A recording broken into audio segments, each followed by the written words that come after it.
Hello, everyone. Welcome to Fired Up, the podcast for marketers working in early and late stage startups. I'm Morgan McClintock, the CEO of startup marketing agency Firebrand. We've launched this podcast to interview the best in the business, but I'm not going to do it alone. So please meet my co-hosts. I'm Nicole Pytel, Firebrand's VP of Content Marketing. And I'm Chris Ulbrich, Firebrand's Head of Media Relations. I'm Ian Lipner, a tech PR and crisis communications veteran. We'll drop a new episode each week, so there's plenty of fuel for your marketing fire. Get the spark you need to take your startup to a whole new level. Hello and welcome to Fired Up. My name is Morgan McClintock and I'm joined today by Ian Lipner. Hi, Morgan. I have a feeling I'm not the only Ian you'll be talking to today somehow. No, today we're going to be talking to Ian Baer about Gen Z and their buyer behavior. But first of all, how do you like my hat? That is amazing. What does it mean? My son has just chosen his university. We talked a couple of episodes ago about how universities market to their audiences in a very sort of digital and physical way, and they have a very complex buyer behavior. Well, anyway, my son now has chosen University of Colorado Boulder. So the first thing we did was go online and buy some swag. And it turns out they have a lot of swag. And I think there are whole companies that basically run the swag stores for brands like the universities. And it's not something that you would normally know until you go in there and you think, wow, you can buy stuff for tailgating. And they have literally hundreds of different items there. Anyway, two quick fun facts. Number one, this little buffalo here. Buffalo is their mascot. All the universities have a mascot. I think American has an eagle and Santa Cruz has a banana slug. But these guys have got a buffalo, and the buffalo, when we went round, is called Ralphie. And they have a real buffalo, and they're on the fifth Ralphie. They get through these. Anyway, the new fifth Ralphie apparently is kept in a secret location because rival teams, when they come in to play against Boulder, have been known to steal Ralphie and to shave her or dye her hair different colors because students are naughty. And so they now have to keep Ralphie in a secret location and sort of smuggle her in so she's not intercepted on the way in. Where do you hide a buffalo, Morgan? I don't know, but it sounds like a good joke. There needs to be a punchline to that. Yeah. But anyway, great swag store, a business that you don't know exists until you use it. And we have our own swag. Speaking of swag, we're going to be developing some Fired Up swag that will be available on our store. We'll be giving it out to people. So more to come on that soon. But whilst we're on the topic of Gen Z, because my son is just turning 18, he's in the Gen Z cohort, right? These are people who were born between 97 and 2012. So they're sort of 11 to 26. The older ones are 26. They're in the workforce. So today we're going to be talking about how they make their decisions. And therefore, how do we as startup marketers, what should we be doing about that? Yeah, I think it's super interesting. You know, some people question whether you can group a bunch of people together and make decisions that way. But at the same time, you think about the unique experience over the last 10, 15 years and, you know, how that's affected this group. It's got to change how they think about buying. Right. They're born with social media. They went to high school or even college at the beginning of the pandemic. They're used to remote work. They're mobile first. The way that they buy must be really different to the way others have bought traditionally. And so maybe we need to change up our marketing a little bit. In order to find out about that, we are going to bring in Ian Baer. And now he's an ad agency guy. So he's got 35 years in working in ad agencies, Publicis, TBWA, Deutch. So he's been in the ad tech world, the advertising world for a long time. And he's done almost all the jobs there. Now he's founded a marketing intelligence company called Sooth. And they really look into how different cohorts behave. And they've really zoomed in on Gen Z. So we wanted to take this opportunity to talk to him to really sort of unpack what his data is showing us and what we can learn about that. I'm excited. I'm fired up even. That's great. So we'll call in Ian Baer from Sooth, and I think I'll take off this hat. Ian, hi, welcome to Fired Up. Thanks for having me, Ian and Morgan. I love it when a couple of Ians can get together, like only amazing things can happen. Yeah, a couple of Ians cutting it up, right? Nothing's better than two Ians. So I'm really excited to talk to you today. Look, we're going to be talking about Gen Z's impact on buyer behavior. And before we dive into that conversation, I just want to get the caveat out the way that from a marketing perspective, when we talk about these cohorts, millennials, Gen X, Gen Z, these are 15-year cohorts. They're not sort of homogenous. But how can we as marketers use these kind of cohorts in our planning? You're exactly right. I think it's important to know that factory date is not nearly the market-changing factor that a lot of other things are. And more, we see the behaviors of people across generations resemble each other around areas of passion or other factors. It's not completely useless either.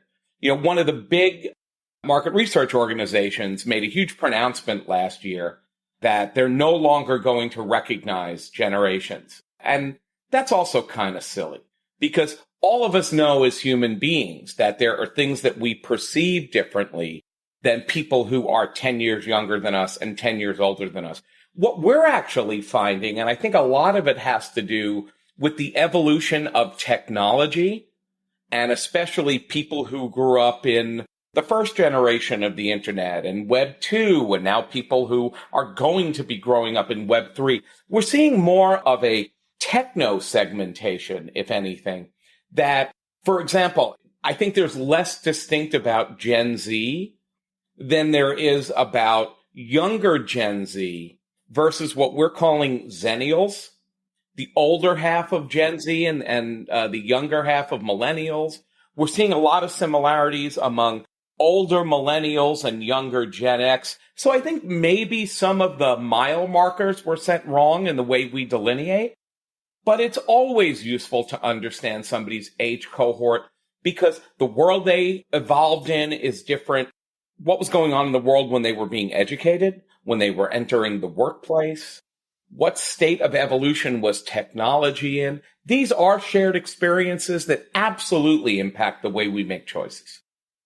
I think that's right. And so sort of with that caveat out the way, let's talk a little bit about Gen Z specifically. Now, these people, 97 to 2012, they were born. So they're 11 to 26. So they're entering the workplace. Just talk to us a little bit about Gen Z as it enters the workplace, starts to become like a cohort that's making important buyer decisions and has buying power itself. Very much so. I think they're a generation that they're a little bit of a living meme in terms of the way people tend to look at them. Everyone imagines, you say Gen Z and somebody imagines it's a young person looking at their phone in a very vain way, and the reality is they are an extremely thoughtful generation. We see them getting a lot of things right that older generations have gotten wrong when it comes to financial responsibility. They are better at saving money. They are buying houses younger. They are getting to six-figure incomes younger than millennials did, and even on a comparative basis for the state of the economy. So we need to recognize they are not only growing in economic weight, but they're approaching things in a much more mature and thoughtful way than I think we've seen any generation do in some time. The fact that they're saving more money on a per capita basis than any generation in 40 years is very telling. I think every generation comes into a certain amount of sort of criticism for its behavior and its interests. That and an expectation that they will save humanity from itself. Yeah, exactly. And millennials came in for a lot of abuse, really unfair, spending all their money on avocado toast, as you'll remember. But now millennials are 27 to 42 years old. They are the managers of this generation coming in many ways. They are founding companies. They are leading buyer committees. So how are they different specifically from Gen Z who are now sort of coming in and working? How are you finding that? I think a lot of it goes back to the point I raised on the techno generation, because millennials, they're really the first generation to grow up with the internet as a part of their daily life. Gen Z grew up with social media, grew up with the second generation of the internet, where the internet becomes not just a way to get things done, but a way to connect with other human beings. And as these people enter the workplace and are decision makers, they are much less reliant on what have been the tools of the trade for business success for many generations. Personal networking, right? It's not what you know, it's who you know. Well, not really to a Gen Z, because they may very well have gone to college from their bedroom. They entered a workplace very often without a physical office. Ironically, we know that Gen Z loves watching episodes of The Office in streaming media. And a lot of them came into the workplace with an expectation that I'm going to get to do that. I'm going to watch Kevin spill chili and everyone's going to laugh. And then they're still in the same damn bedroom they took college in. They're not as well socialized. They're not as comfortable interpersonally. They're not as familiar with the concept of mentoring, because they've had a lot less personal mentoring. They had less personal relationships, often with their instructors, with their early bosses. They feel a little more on their own. They have a tougher time evaluating even how they're doing. They're not getting the kind of hallway feedback that older generations got. So as they become really the ones who carry our economy, a working generation, a money-making generation, a decision-making generation, it's very important to remember that one of the things that makes Gen Z, and I would say, these Zennials also to an extent unique, is they're much more comfortable managing relationships completely through devices. Right. So when it comes to making buying decisions, I'm imagining a picture here of a group of people who are very self-reliant, good at researching themselves. They're obviously digitally native and mobile native, so they can find information. They expect information to be available, and they can find it quickly. And they've been trained how to pass that information. Should I trust this? Should I not trust this information? Very quickly. Their bullshit detectors are incredibly sensitive to an extent that older generations are not. Older generations are a little too used to the wheeling, dealing nature of business and a lot of gray area, where Gen Z is going to see much more defined black and white. And also, though, how do you square that with a cohort who have grown up with social media, as you said, understanding their peers, being reactive to the opinion of their peers, building consensus digitally with their peers, yet also being sort of fairly sort of self-reliant as well? Are they, for instance, much more collaborative in their buying behavior when they're buying a high ticket item compared to millennials or Gen X or what have you? Or actually, no, they form their own opinion and they'll sort of stand behind that because that's what they found online? Our data says it's actually much more the latter, that they tend not to be social collaborative decision makers. They are very good at connecting and socializing ideas. They like being a part of movements, especially in their personal life when it's a social cause, when they can get behind. They tend to lean in politically and have a strong point of view. But when it comes to making decisions, they're actually more solitary. And some of that has to do with the way they grew up, navigating the world through a screen more than anything else, and having to compile information and very often make that choice on their own. So they actually, from what we see in most categories, are less prone to groupthink and in the end take a more solitary approach to decision making, which can be a challenge. For example, they're less likely to read online reviews before making a purchase decision than older generations. You would think they'd be all over that, but actually because their bullshit detector is so strong, they know that a lot of reviews aren't honest.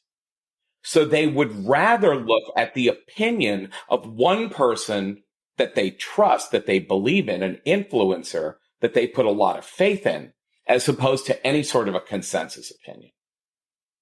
So would that third-party endorsement extend beyond influencers to the media, or are they fairly skeptical of journalists too?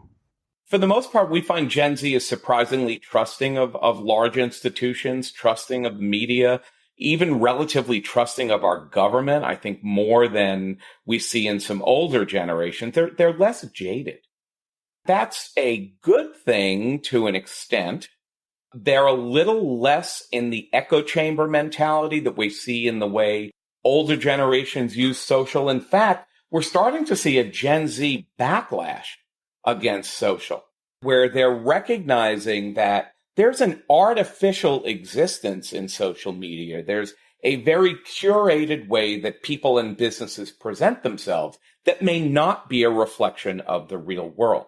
And they're much more likely looking to experience through their own eyes and ears and wallets, and again, through those of a very select group of people that they actually believe in and trust. We're even seeing with trending social media use, I think it's very interesting, for example, what Snapchat has done recently in repositioning themselves almost as the anti-social media platform, that they're very much not about this curated existence. I've seen there's now a 400,000 person waiting list for a new platform called No Space that is essentially an attempt to take the MySpace concept back off the shelf and say, no, you know what? It's really just about me and who I want to share things with, and trying to make social more personal again. So there's this misperception that Gen Z goes shopping through social, for example. They don't. They go through social looking to be inspired.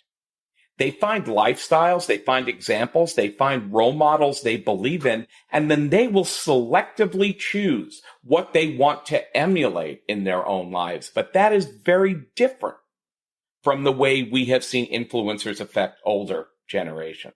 They're also much more likely to accept de-influence from somebody. When somebody they believe in says, that company is crap and here's why, they pay a lot of attention. I certainly see this with my own children, both of whom are in this cohort. When it comes to their use of social media, they hardly use Instagram or any of those platforms at all. They might use Snapchat for communication back and forth, and they'll use YouTube to research a certain number of topics that they're interested in to sort of dive deeply into that topic. My youngest is just joining high school, and the school is saying, hey, follow us on Instagram. He's like, I'm not interested in that, because they're just like, I've seen it's bad and I'm staying off it. And they think it's dishonest. They know it's where bullying happens. So it's going to be very interesting to watch over the next 2 or 3 years how this generation's use and the way they hand it off to Gen Alpha starts to manifest. You mentioned earlier that this cohort of people are more politically inclined, perhaps. At least more socially inclined. Okay. Does that mean that from a brand's perspective, and I'm thinking a B2B brand, there are many issues that companies can weigh in on? Some of them are core to their mission, so they have to. Others, they don't have to touch it, but maybe their culture says they should. Do Gen Z really look for that more than, say, millennials or Gen X from a brand to have an opinion about issues of the day? All generations at this point have a majority of people who say that I care about the values of the companies I choose to do business with, whether in my personal life or in my business life. The extent to which they care ranges anywhere from 60 to 70% for older people well into the mid 80s for these younger cohorts. So they do care a lot. And what we're seeing, for example, right now with current conflict in the Middle East is brands are in a way damned if they do and damned if they don't. As many brands have been called out for saying nothing as have been called out for making a simple statement like, we're in support of the people of Israel, or we're in support of all of the victims of the conflict, or just not taking a stand, let's say, for the people of Palestine, has been enough to get brands at least soft boycotted by certain cohorts. So what's most important, the advice I give to clients is know where you stand as a company, kind of pick your lane.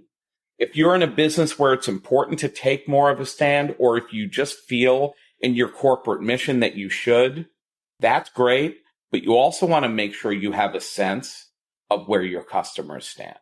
And the worst thing you can do in these matters of social sensitivity is actually try to pick both lanes.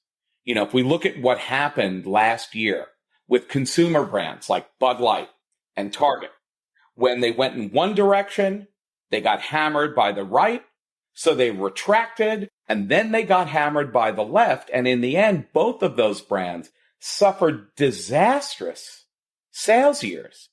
There are lessons for all brands, B2B or B2C, to take from that. But primarily, it's know where you stand, know what's important to your customers. Wherever possible, try to align and show support for the values of the people who buy from you.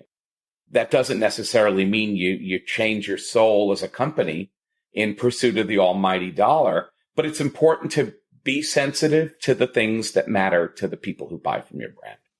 I totally agree with that. And it has to be, if you're going to take a stand, which is totally fair, you saw Nike take a big stand, for example, you have to be consistent about that, knowing that it might be polarizing to your audience. And you have to understand, okay, we could disenfranchise some of our audience with this, but this is so important to us. We're not going to flip flop and suddenly do both sides. And so in general, I think just sort of for expediency, taking a side on an issue just because everybody else is, even if it's not, you might change. That's not good. The snap decisions rarely work out. Everything's full of landmines right now. But it also requires a level of empathy and knowing who your customers are. And I feel like so often when we have seen brands misstep, it's because they didn't really understand what people emotionally and practically expected from them in the first place. Agreed. So, if I'm a startup marketer and I'm targeting Gen Z, this is a complex decision. And often we were just talking to a market research firm, Cascade Insights, and Sean Campbell there said, hey, actually, it's often a relatively junior member of staff who does the initial research online to think about the vendors we're going to consider for this particular purchase, which is the Gen Z guys, right? I find thinking, okay, these are people who are important. They're building the consideration set. What kinds of changes do I need to make to my marketing program to respond to the needs of Gen Z that maybe I didn't have to do before with millennials or Gen X? A couple of things I would say right out of the gate. One is you've got to make it a fairly self-serve operation. If you're putting a lot of the meaty information, the information that more junior staffer may need to properly evaluate and say, you're either on the short list or you're not, make sure they can easily access it. Some things certainly have to be firewalled. That's understandable. But if you're going to make them jump through hoops, if you're going to make them have a conversation with a sales representative before they get the good stuff, you're probably going to get left at the door more often than not. The other thing is to recognize that this generation, they learn and absorb information very quickly, and they are visual learners. So don't always expect they're going to spend time with long copy. They're going to skim headlines. They're going to watch a video. They're going to read some bullet points, and they are extremely proficient at quickly drawing comparisons and analyses from information that they gather online. They've been doing this their whole lives. They've been doing this since they were 4 years old on Club Penguin, and evaluating which toy they wanted to buy next. So they are brilliant processors of visual data. Make that data visual. Don't make them read a 20-page white paper and expect that you're going to hear back from them. Doesn't work that way. Right. So just to summarize those things, you've got to share probably more information than you might normally have done and might feel comfortable with. So ungate more and put that more front and center, which is important. By the way, a headline I'd put on that is be transparent. Be transparent. Don't hold stuff back. Like even pricing. Be as transparent as you can be. Don't get left at the door for the wrong reason. Be transparent and abundant in the information that you're doing. Different content formats. So video, because people are visual, and this is the YouTube generation, and they're used to consuming short form video on TikTok or what have you. So from a B2B context, present it in that way. It doesn't have to be on TikTok, but in that kind of short form video format. TikTok, even though it's in a current state of peril here in the US based on what's happening with the government, but TikTok is a very important way that businesses learn about businesses these days. Right. I want to come on to that. Let's talk about that in a minute. So you said bullet points, make it easy. And they're used to drawing comparisons. I often see B2B brands almost produce landing pages where here's how we differ from our competitors. So people who are searching for that can, this company versus that company. And distillation is a great idea. Just don't be kludgy about it. Make it really clear for me to draw that comparison. Good advice there. So let's talk about TikTok. I'm not particularly on TikTok, but it is where this generation's attention is. And so if you want to reach their attention, even in a B2B context, you could go there. What are you seeing brands do? Because just embarking on hey, we're going to suddenly have a TikTok strategy feels like unless you're authentically doing it, feels like it might not be successful. Well, you sort of answered your own question. It all comes down to authenticity. We know what doesn't work on TikTok. What doesn't work on TikTok is anything that feels like advertising. So if you think you're going to take something that has worked in your YouTube video and do a shorter version of it, that's not what flies on TikTok. People come to TikTok to learn things. They come for advice. They come for fast opinions. We spoke earlier about the fact that this generation has been under-mentored. TikTok is actually a place they go for a lot of mentoring. So to be able to see a TikTok video from somebody that I admire, if I'm a Gen Z business decision maker, and I see a role model in my industry, or I see the CEO or one of the leaders of a company that I could be doing business with, giving me some advice or perspective, not trying to sell me anything, but opening me up to a different point of view, I'm going to pay attention. And because of the algorithm, the more time I spend watching that video, the more likely I am to continue seeing content from that individual. So, to me, one of the basic rules of marketing for as long as I've been doing this, which is quite a long time, has always been be helpful. Before anything else, be helpful.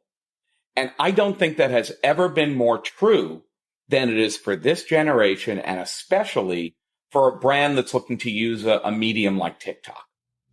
I'm definitely getting the message here that this is a generation that can form their own opinion. They have this great bullshit detector. They don't want to be sold to. Increasingly, in every cohort, I think, buyers want to buy. They don't want to be sold to. They want to follow their own buying process. But especially the Gen Z community, who are great researchers and are great at passing that information, they just want the information. They don't even want your advice. We see even Gen Zers who've accumulated some level of wealth are significantly less likely to have a financial advisor than older cohorts who were at the same point in their life. And the reason is they're somewhat advice rejectors.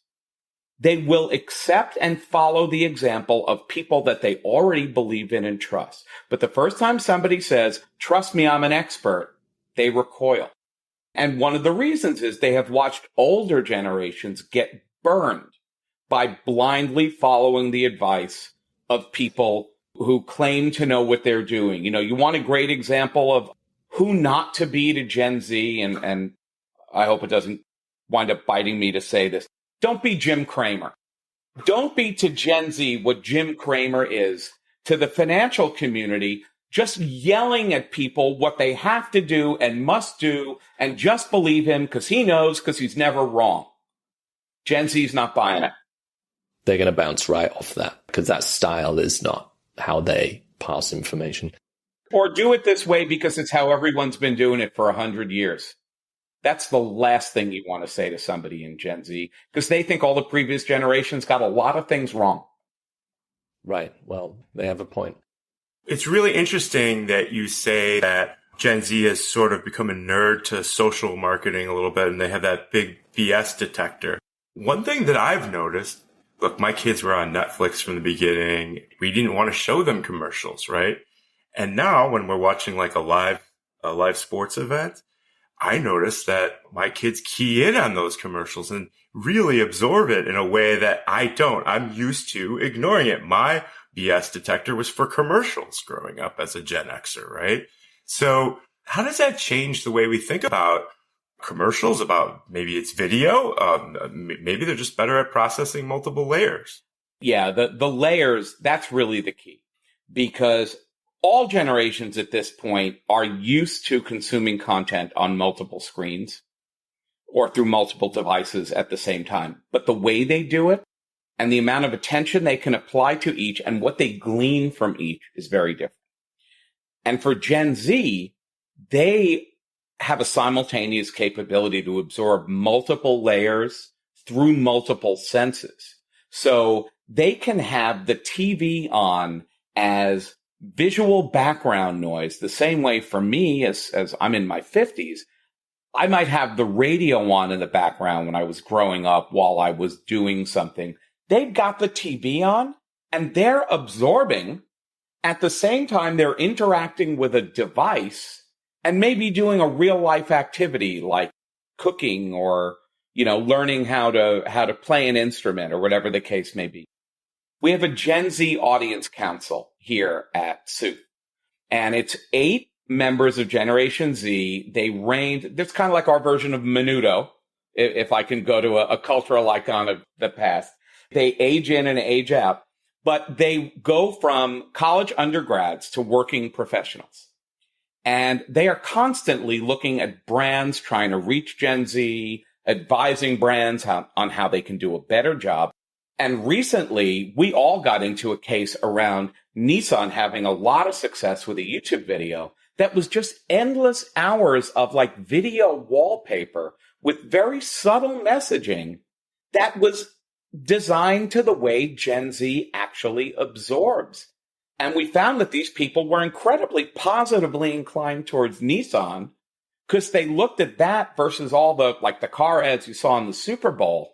And they were like, well, Nissan gets me. So understanding this ability to simultaneously glean different types of information from different devices and streams all at once, that's unique to this generation. That's interesting that you said that. The part about your Menudo, right? They graduate out. Well, only on the council. Oh, only on the council, sure. But the point is that, yeah, folks are on this continuum. So what doesn't change across cohorts in the future? Like what is going to stick and, you know, what maybe is always going to stay there? I love that question. Our values don't change. You know, very often when you speak to somebody, they will refer to, well, I'm a child of this or I'm a child of that. And they're referring to the era in which they were an adolescent, a teenager, maybe a college student. Because that's when we form our value set. And our value set doesn't change even as the practicalities of life change. So let's go to millennials. When millennials were first entering adulthood, there were a number of magazine cover stories. Remember at the time when a magazine cover story was something?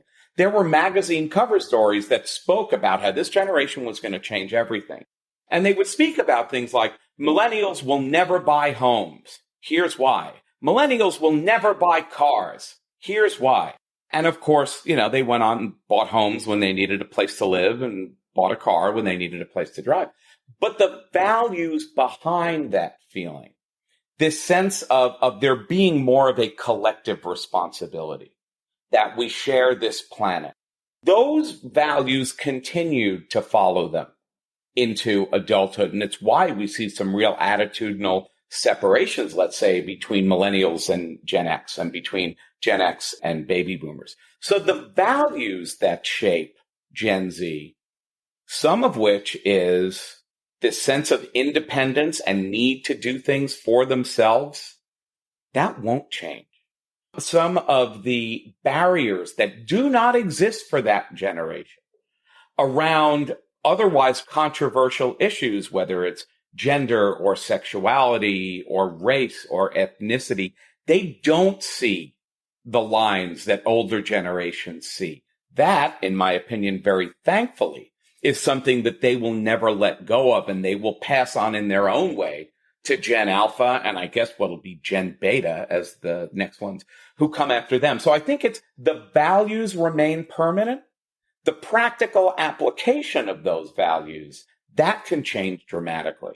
I don't buy any of these blanket statements that say we know exactly how these people are going to behave for the next 20 or 30 years, because we don't know how the world will evolve in the next 20 to 30 years. The evolution of technology, the evolution of communication, the changes in worldwide trends like nationalism, and all of these things are tremendous factors that they're not internal in us.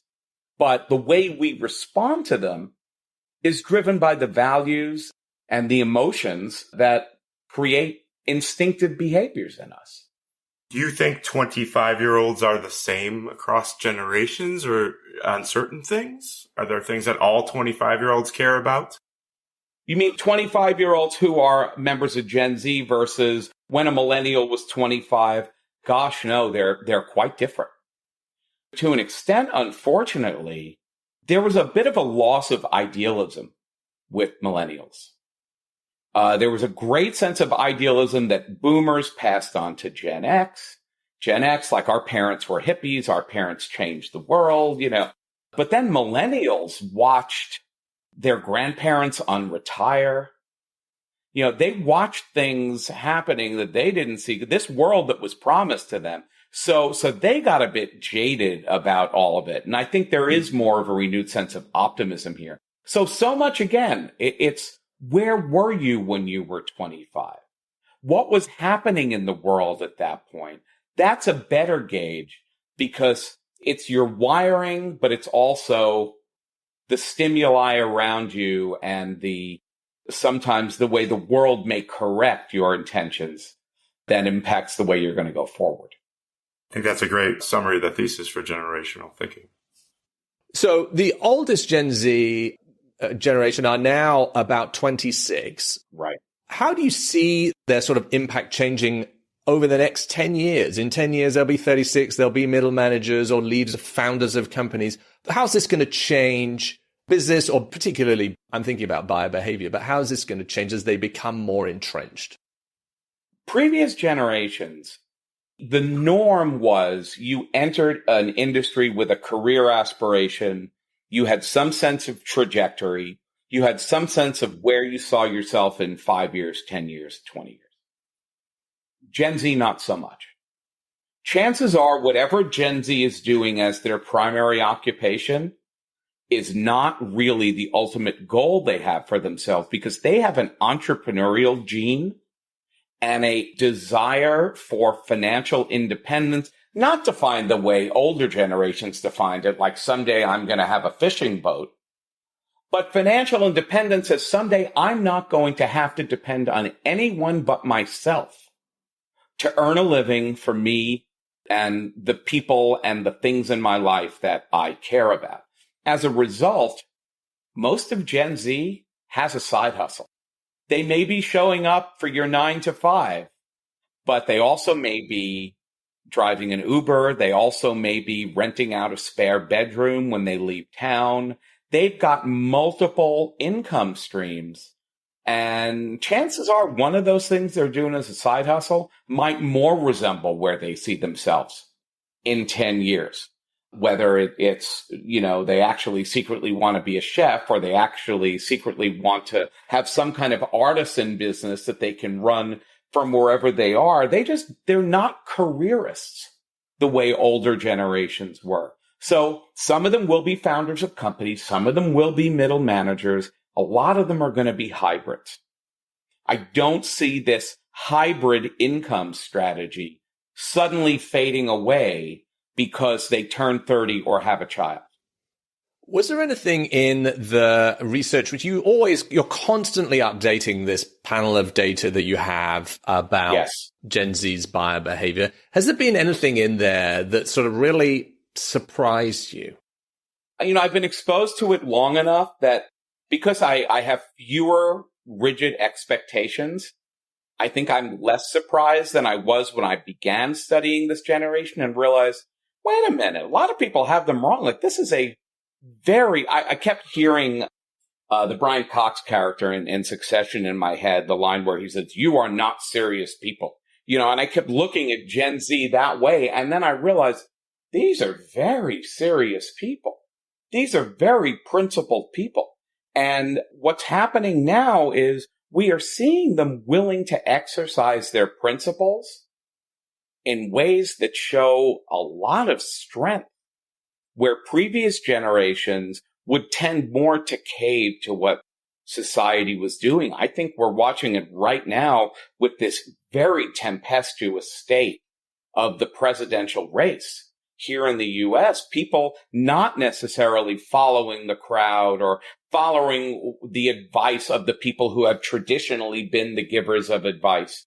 And so, no, it's less that I'm surprised by anything and more that I am constantly reinforced by the very principled, well-researched, and by and large, very well-intentioned and relatively selfless nature of Generation Z. It's probably their selflessness in a lot of ways that I think defines the approach they're taking to the world. What do you want to look at next? What do you want to study next? And what pieces of data did you see that makes you want to sort of double click on it and get more? We're always keeping an eye on Gen Z because I do think they have been the gross misunderstanding of Gen Z coincided with the founding of Sooth. So they became my pet project from day one. But our whole mission as a company is always about being able to tell the stories that often get buried and being able to give a clearer voice to voiceless populations. So I think it is less about any one thing we're watching and more the open-mindedness with which we are watching every story. We are watching the way people learn, evolve. We have watched a huge shift in the way people learn how to use technology, for example, right? Where Gen Z is teaching all the older generations how the world works. Okay, that's never happened in the history of civilization. We all learned how things work from the people older than us. And it's going to be even the younger ones still, because the younger generations are the first to grasp new technology. They're not dad bringing home a VCR. That's ancient history at this point. So it's more the state of change that we are constantly watching. And then when we dive in with a particular brand or in a particular category, we want to understand how that state of incredibly rapid change. We're at a point where consumers and business decision makers' needs and expectations are evolving faster than marketing can generally keep up. So we're always trying to get out a little bit ahead and look at what we think is coming, what we think expectations are evolving to. And we do it in a very open-minded way. So before we move on to our next section, I just want to ask you, what other advice you might have for startup marketers as they're thinking about and preparing for this very savvy, self-reliant, research-oriented cohort to sort of come in and become more important? Well, my advice is born out of the fact that Sooth as a company is only about a year and a half old. So I've had to live this myself. And some of what I had in mind when we first opened our theoretical doors, it has changed and evolved. One of the smartest things anyone has ever given me as business advice, and I'm of a generation that actually takes advice, was I can't sell you anything if I don't know what you're buying. And there is such a tendency when people start up businesses to say, I know what I want to sell, and I need to convince people that they need this thing that I have to sell. And what the market will teach you, the easy way or the hard way, is people will tell you what they want to buy. And then you need to find that point in the middle where the thing you can deliver really, really well matches the thing they really, really need. We have had to evolve our business that way. I had one set of expectations in mind when we launched, and then I realized, no, actually what people need is to learn more about their customers in a month than they can learn any other way. And all this other stuff I could talk about doesn't matter if I can't get them brilliantly smart on the emotional wiring of their customers from day one. So we went from a much loftier promise to a very focused, hey, let's start here. And it was all about listening to what people wanted from us and how we could make their pain go away. And that's the advice I would give to anyone who's in startup mode. Really understand what pain feels like for the audience you're serving and how you can make that pain go away or at least make it easier to take. Particularly now in the current economic environment, taking away a very specific pain, making it easy to understand and easy to buy. Start there. And in your case, it's understand your customer better than you ever have in a month. Start there. And then you can expand and sell your loftier vision. But you've got to be in the door first. And that goes for agencies. It goes for startup companies. It goes for us all because it's solving the immediate pain, which is the critical thing for success and driving revenue at the moment. Agree completely. Our next section is called FiredUp 5, and this is our quick fire round with a range of sort of more personal questions. And so I'm going to hand it to Ian. Yes, quick fire means quick answers. What would you do if you weren't in marketing? Well, there's two answers to that. If I had the ability to have any talents I want, I would have been retired from my career as a Major League Baseball catcher, and I'd now be the general manager of a Major League Baseball team. But because I didn't have that opportunity, I would have a restaurant and cook for people. It is one of my great passions, and I think it is one of our greatest forms of communication as humans. You just shared some career advice that you were given. Give us another piece of what you would call some of your best career advice that you've learned from someone else. Best piece of advice I ever got is also the best piece of advice I continue to pass on, which is don't forget who you are. Don't ever give up the things that make you who you are as a human in pursuit of any kind of professional success. It will never work out in the end. The way it was put to me right before I graduated college from somebody who was one of my idols growing up was, don't be a suit. And I've never been one. That's great. I can see the catcher's glove below your chair right now. What's your favorite book to recommend? I'm a huge Malcolm Gladwell fan. I mean, there's a lot of fiction I like too, but I don't read nearly as much as I used to.